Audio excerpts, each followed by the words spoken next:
Proseguimos con la enseñanza de este día. Estamos hablando acerca de la Biblia y la sociedad.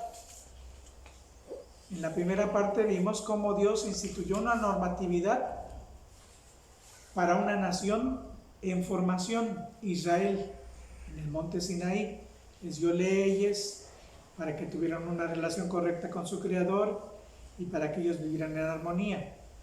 Vimos en segunda parte cómo el rechazar a Dios y la normatividad que Él ha establecido en su palabra trae como consecuencia la decadencia de las naciones.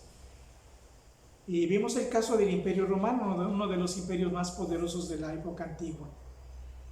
Lo tercero es, surgiría una pregunta, bueno, si como sociedad o como nación nos hemos apartado de Dios y estamos sufriendo las consecuencias, ¿Dios tendrá misericordia de nosotros? ¿Habrá remedio para esto? La Biblia dice que sí. A pesar de haber desafiado la autoridad de Dios y de haber creado una situación de caos que nos autodestruye, nuestro Dios es un Dios perdonador, un Dios que nos espera con los brazos abiertos y desea nuestra restauración, no solamente individual, sino el Señor desea nuestra restauración social en favor de nosotros mismos. Y vamos a ver lo que dice Romanos 3, 21 al 26, que habla acerca de la manera como el Señor ha preparado este plan de restauración. Nuestro Dios, un Dios perdonador. Dice Romanos 3, 21 al 23, vamos a leer solamente. Le pido que vean su Biblia. Dice, pero ahora, aparte de la ley, se ha manifestado la justicia de Dios, testificada por la ley y por los profetas. La justicia de Dios por medio de la fe en Jesucristo, para que todos los que creen en Él, no hay diferencia, porque no hay diferencia, por cuanto todos pecaron y están destituidos de la gloria de Dios. Y en base a estos versículos encontramos que debido a la condición moral y espiritual del ser humano y su incapacidad para justificarse ante Dios, porque primeramente tenemos un problema de injusticia delante de Dios, hemos violado sus leyes a través de nuestra conducta. El Señor prepara un plan, no solamente para resolver nuestro problema del pecado, perdonarnos, sino también para restaurarnos como sociedad. Y la justicia de Dios fue planeada desde el Antiguo Testamento, desde los tiempos antiguos, y testificada por el profeta Isaías. El profeta Isaías, que vivió 600 años antes del Señor Jesucristo, habla acerca de la provisión de Dios para nuestra justificación. Dice Isaías 53, 6, de la manera siguiente: todos nosotros nos descarriamos como ovejas, cada cual se apartó por su camino. Está hablando acerca de nuestra rebeldía contra Dios siguiendo nuestro propio camino. Pero termina este versículo diciendo, mas el Señor cargó en Él, se refiere al Señor Jesucristo, el pecado de todos nosotros. De hecho, todo este capítulo habla acerca del plan de Dios para justificar al ser humano. Entonces la justificación ha sido planeada por Dios desde el Antiguo Testamento, cientos de años antes de que naciese el Señor Jesucristo. Y esta justificación, el saldar nuestra deuda con la justicia de Dios, ha sido posible a través de la obra de Cristo. Y solamente es importante que nos acerquemos a Dios en el nombre de Jesús y creamos en Él como nuestro Salvador, como nuestro Redentor. Y eso es para todos nosotros, porque el problema del pecado es universal. En ocasiones nosotros calificamos a la gente por niveles, o sea, los que son demasiado pecadores, los que son medio pecadores y los que casi no pecan. pero delante de Dios todos estamos en el mismo problema. Todos hemos pecado. Tanto aquel que comete un delito, una cosa abominable, una cosa reprobable, como aquel que aparenta ser un ciudadano respetable. Todos hemos pecado. El versículo 23 en mi versión dice: por cuanto todos pecaron y están destituidos de la gloria de Dios.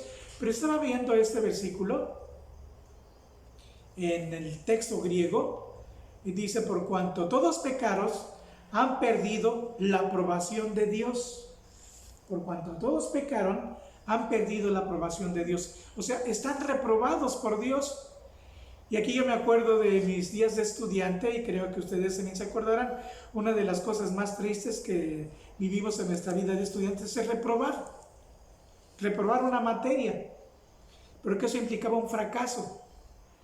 En ocasiones teníamos oportunidad de solventar esa deuda y se nos mandaba extraordinario, o teníamos la oportunidad de repetir la materia. En el caso de nosotros, en nuestra relación con Dios, eso no es posible. Nuestra condición no tiene remedio. Estamos reprobados definitivamente. No hay oportunidad de un examen especial, no hay oportunidad de repetir la vida, porque la vida es única, las oportunidades son únicas. De ahí que lo único que puede solucionar nuestro problema es Dios, y tenemos que acercarnos a Él. Esto no solamente es en cuanto a nuestra condición personal, en cuanto a nuestra vida personal, sino también en cuanto a nuestra vida social. Vamos a pensar así como nación. Hay muchas ocasiones que personas bien intencionadas, gobernantes particularmente, nuevas opciones políticas, intentan recomponer lo que está mal en la sociedad, de recomponer lo que está mal en el país, en la nación. Y son loables sus esfuerzos, pero lo que se hace es a veces muy poco, porque la raíz del problema está en la naturaleza humana. Lo único que podemos hacer es, ya sea individualmente o como sociedad, acercarnos a Dios, pedir que Él tenga misericordia, reconocer nuestra incapacidad, pedir que nos perdone y entregarle nuestra vida y nuestra sociedad para que Él recomponga aquello que no tiene remedio a través de recursos humanos. Y aquí tenemos que la justificación de Dios es la justificación de un Dios justo. Muchas ocasiones, en cuanto a los errores personales o sociales, decimos: pues borrón y cuenta nueva, lo que se hizo ya no tiene remedio. Pero en el caso de Dios, su justificación es la justificación de un Dios justo. Y voy a leer los versículos 24 al 26. Dice: siendo justificados gratuitamente por su gracia, mediante la redención que es en Cristo Jesús. El perdón de Dios es gratuito. El Señor puede limpiar nuestra vida de inmundicia gratuitamente. Pero una cosa muy importante, eso que a nosotros no nos cuesta, porque el Señor nos ofrece generosamente, sin que tengamos que pagar un precio, le costó al Señor Jesucristo. Él pagó un alto precio para nuestro perdón. Ocupó nuestro lugar en la cruz del Calvario. Murió en nuestro lugar. Pagó lo que nosotros debíamos. Y es lo que dice el versículo 24 en su segunda parte. Mediante la redención que es en Cristo Jesús. Redimir es pagar un precio. Porque el Señor hizo que Cristo derramara su sangre y fuese el Señor Jesús instrumento de perdón. Versículo 25, estoy leyendo Romanos 3:25, dice: a quien Dios puso como propiciación por medio de la fe en su sangre para manifestar su justicia a causa de haber pasado por alto en su paciencia los pecados pasados. Y para que esto sea posible, necesitamos solamente poner nuestros ojos en Dios y en el Señor Jesucristo. Versículo 26, con la mira de manifestar en este tiempo su justicia, a fin de que Él sea el justo, y el que justifica es es al que es de la fe en Jesús. Vuelvo a repetir, es muy importante porque Dios no simplemente pasa por alto nuestros pecados, sino el Señor permitió que alguien pagase las consecuencias de nuestros desvíos. Y de esa manera, Dios sigue siendo justo, declarando justos a los que ponen su fe en el Señor Jesucristo. No por lo que lo merezcamos, sino por lo que Cristo hizo por nosotros. Dice otro versículo de esta carta, en el capítulo 5, versículo 8, de la manera siguiente dice: mas Dios muestra su amor para con nosotros, en que siendo aún pecadores, Cristo murió por nosotros. Y de tal manera que no importa cuál sea nuestra condición social, hay solución, hay esperanza, y esta está en Dios. De ahí que lo que tenemos que hacer es, a título personal, reconocer la condición actual y las consecuencias que estamos sufriendo como algo de lo que nosotros somos responsables. En algunas ocasiones echa la culpa a Dios de los males que sufrimos, pero si somos honestos, estamos cosechando lo que hemos sembrado. La paga del pecado es muerte, dice otro versículo de la carta a los Romanos. Entonces tenemos que reconocer que le hemos fallado a Dios individualmente y como sociedad. Tenemos que reconocer que solo Dios puede ayudarnos, que los esfuerzos que hagamos como ciudadanos o como gobierno van a ser inútiles mientras no permitamos que Dios intervenga en nuestra vida personal y en la vida de la nación. Tenemos que pedir perdón por nuestros pecados, por los pecados de nuestra familia y por los pecados de nuestra nación, por los pecados de la sociedad en la que vivimos. Y pedir a Dios que Él tome nuestra vida y la gobierne. Y que el cambio que Dios tenga que hacer en la sociedad empiece por nosotros. Y que ese cambio se extienda hacia los demás. Quiero leer un último versículo de otra de las cartas que escribió el apóstol San Pablo. Y este versículo se encuentra en la segunda carta, en la primera carta a Timoteo, primera carta a Timoteo capítulo 2, donde el apóstol habla acerca de la importancia de que, particularmente como cristianos, sintamos la responsabilidad de ser intercesores, pidiendo la misericordia de Dios para los males que sufrimos como sociedad. Dice así, voy a leer, carta a 1 Timoteo capítulo 2 versículos del 1 al 4, dice: exhorto ante todo a que se hagan rogativas, oraciones, peticiones y acciones de gracias por todos los hombres, por la sociedad en la que vivimos, por los reyes, aquí diríamos por los presidentes municipales, gobernadores, el gobierno federal, por todos los que están en eminencia, para que vivamos quieta y reposadamente en toda piedad y honestidad. Porque esto es bueno y agradable delante de Dios nuestro Salvador.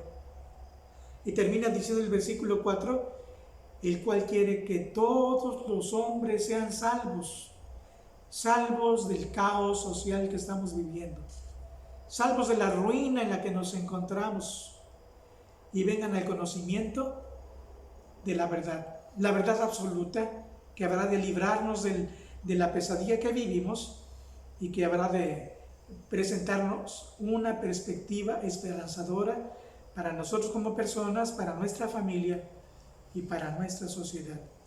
Yo le invito para que piense en esto y para que tome su decisión y nos unamos para clamar a Dios por nuestra sociedad. Es algo importante que podemos hacer. Quisiera terminar esta enseñanza con una oración. Gracias, Señor, por tu palabra, en tu palabra que es verdad, en tu palabra que es lámpara a nuestros pies y lumbrera a nuestro camino. Nos hablas de que tú deseas que toda nación en formación adopte tus leyes, Señor, así como tú se las dices a Israel. Y en tu palabra tú nos muestras, Señor, lo que sucede cuando te damos la espalda como sociedad. Cosechamos solamente sufrimiento, dolor, maldad, caos, ruina. Ten misericordia de nosotros, Señor. Perdónanos. Perdona nuestros pecados personales. Perdona nuestros pecados familiares. Perdona los pecados de nuestra sociedad. Desde los pecados de aquellos que están en eminencia hasta los pecados del ciudadano común y corriente. Abre el entendimiento de nuestra gente para que puedan aceptar que te necesitamos y que todos volvernos a ti. Es el único remedio para los males que vivimos en este tiempo, Señor.